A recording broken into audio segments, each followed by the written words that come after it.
இன்னைக்கு நம்ம சேனல்ல குரட்டை பறவையை பத்தி பார்க்க போறோம். குரட்டை பறவையானது காணான் கோழி வகையை சார்ந்தது.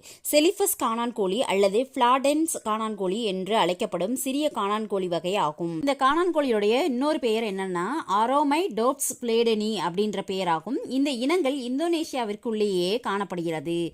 சுலவேசி மற்றும் அருகில் உள்ள புட்டோனியம் ஈரமான பகுதியில் அடர்ந்த காடுகளில் இது காணப்படுகிறது. இது சாம்பல் நிற அடிப்பகுதி, வெள்ளை நிற தாடை பகுதி, பழுப்பு நிற இறக்கைகள் மற்றும் பின்கழுத்து பகுதி அடர் நிறமாகவும் இருக்கும்.